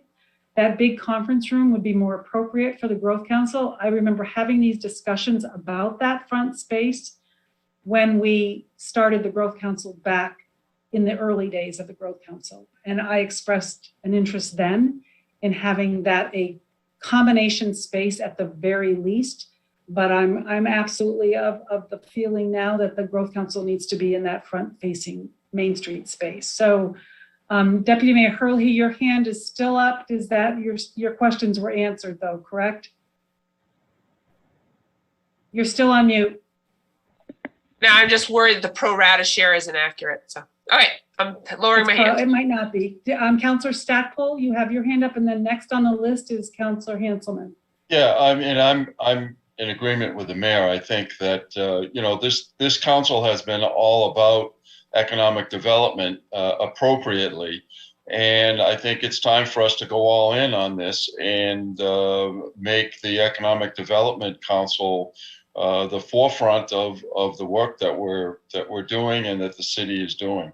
And the way to do that is to have them trade spaces have the Chamber of Commerce trade spaces with the Economic Development Committee. I mean, the Chamber of Commerce can go wherever they want to go. And that was the other point that I don't think has been brought out.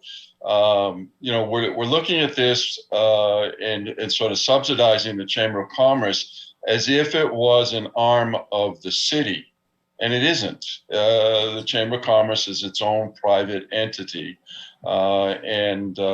So I think it's time for us to put basically our money or our efforts where our mouths are and change these spaces around. So I know this is not going to be a popular decision, but I think that's for the sake of economic development and what we're trying to do here. I think this is absolutely the right move for us to make.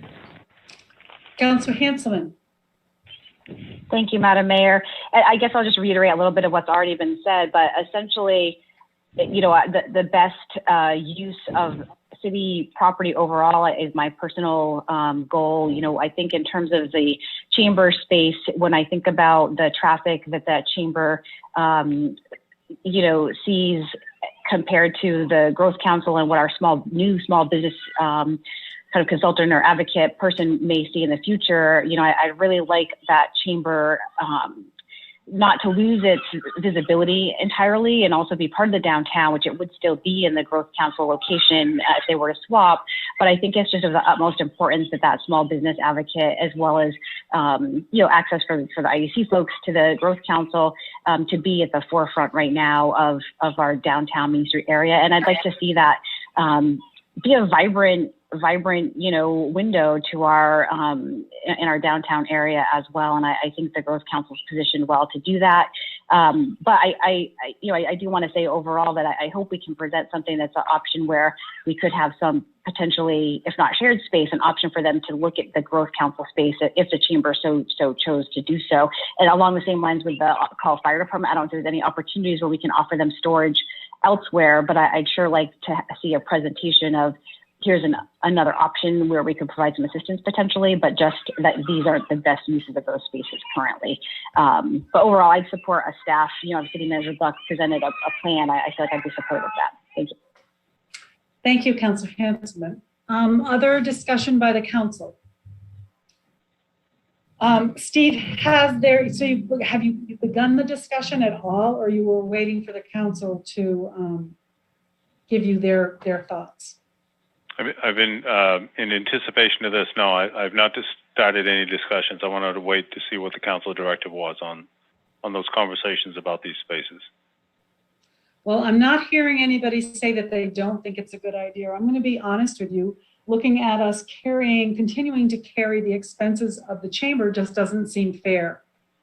I mean, there are any number of other organizations that we could say support the city in some way or the other, and it just doesn't seem right to me that particular piece of office space shouldn't. I think it needs to be more visibly part of the city. So a better use of that space for the city. And so will you come back to us with a plan for how we could affect that? And because we know that we would have to renovate that space since it has really been touched in all the time that I remember the chamber being there. I do know when we renovated the back space for the. So as long as I get a better understanding of what the projection for the Growth Council would be moving into that particular space, Alex Hammerly can develop the cost estimates for that, and we can plan forward in a subsequent budget as far as putting a capital and program in place and making that funding request for a subsequent year. And what would be an adequate amount of time to let the chamber know that they had to either find another space or temporarily find another space, and then if they wanted to come back into that space using the either, you know, with the growth council or being in the back space, would we give them a year's notice that by, say, you know, this time next year that we wanted to be able to be working on that space to prepare I think for the that growth council? That would be both a reasonable notice as well as a plausible time frame for the cost estimates on the fit out. You know, first designing what that space would look like for the movement of the space, if the chamber is going to the back and the growth council to the front, what it would look like, develop the cost estimates, put that into for a funding request for a subsequent budget that would provide a year's notice that there is going to be movement there. Is there any objection from anybody on the council for going forward? Do we need, I mean, I'm looking for consensus to allow the city manager to start that process and notify the chamber about our plans. And I don't think we need a vote to do that because we haven't got anything really to vote on, but we need to start that process. I'm not seeing anybody raising their hand or objecting. Councilor Martell, go ahead. Yeah, I just wanted to say that I'm in support of, you know, looking into what would need to happen and moving forward with this. I think it's a Thank you, positive. Councilor Martell. Thank you. Any other hands up? Do you need a vote from us, Steve, or just this discussion is sufficient? If this is the consensus, I'll provide notification to the chamber and start that conversation as far as the potential reutilizing that space and the reconfiguration and see what their thoughts are as far as swapping those spaces out if they would like to stay within that a portion of that space. And if they give me the direction that they don't want any part of that space, then it's a different fit out than it would be otherwise. Excellent. Sounds like a plan. Okay, is there any other space that we need to talk about? In City Hall? Not currently. I mean, the 2R space is a huge piece in there. As indicated for the communications coordinator, if that individual is allowed to occupy that space that's adjacent to this office, that allows for easy coordination with the position. We would deconstruct the conference table that's in there, put it into storage for utilization elsewhere within the office complex at any point in time. Currently stealing the chairs from there on a consistent basis anyways. And because of the timing of hiring that position versus the funding that's in there, we anticipate that we have adequate funds to fit that office out, i.e. a desk. All of the wiring and other elements is there. IT already has a budget for new computer setup and such. And the large format TV that's in there for video presentations would be a great asset for that position to utilize working on marketing materials. And you'll just move the counselor stuff out into the other room? Yep, kick you to the curb, I'm afraid. That's okay. We're fine with that. Any other discussion on this item? Okay, I think you have your direction, Steve. Thank you. All right, thank you very much. Thank you, Alex. Okay, council member comments. I will start with Councilor Martell. Nothing for tonight. Thank you. Councilor Hanselman? Nothing tonight, thank you. Councilor Tuttle? Yes, Madam Mayor, I've got a few things. Legislature cloture is coming very closely at the end of the month, and I didn't know if anybody from the council wanted me to submit legislation. I remember the mayor on the Zoom meetings had wanted to have that amended. Madam Mayor, are we still wanting to do that? We will talk about that, Councilor Tuttle. I'm almost thinking that we're okay the way it is now, but I will talk to the city manager and we will just decide if we need to have you put anything in it. Thank you for that. Also, I've been getting a number of calls from a number of senior citizens on cable TV. In the past, they had been able to just have the TV and not the internet, but now the company is requiring citizens to also be required to have the internet. So I've been asked by them if we could meet with the cable people and find out what's going on, Madam Mayor, for a future agenda item. Thank you. Thank you, John. I just don't think that's right, but maybe Steve can find out about that for I think a lot of cable companies are trying to move to a streaming as opposed to a wire, a streaming over the, they're trying to move to like a streaming where you'd have a streaming box like a Roku. I've heard that. I don't remember where, but I've heard that, and that might be why they're requiring the internet. Do you know what I'm saying, right, Steve? I do. Boy, that. But isn't that where we get our money from? That's double dipping there, right? It has to be a sensitive issue because when you look at what they're franchised as, the reason they have the ability to attach to the poles and construct the network that they have, even though it's multi-use, it stems from the franchise agreement. Right. And remember, over the years, as the city looked at why it needed to build its own fiber optic network for business purposes, was because of the inability to partner with the cable TV providers. That's been a universal response, no. Throughout those discussions, there has always been the strict adherence to an examination of what is franchisable and what is not. So what I'm referencing is no different with Comcast. The city just gave a franchise to them. That is for cable TV services only. Only, right. Right? Now, they get to provide internet and voice over IP as ancillaries to those, but again, their attachment rights are for cable TV services only. The inverse of that is when the city built its fiber optic network for businesses, they could not come back upon the city because by FCC definitions, we did not build a multi-channel network. So I really, Councilor Tuttle, I think this is an area that should be examined, even though this might be a trend within the industry, as to whether that's in violation of their franchise agreement or not. Right. That's well, what but people are calling me, Madam Mayor, about this, and initially it was just a few, but I've been getting more calls on this. So I think for a future agenda item, if we might meet with them. I know trying to get them on the telephone is almost impossible.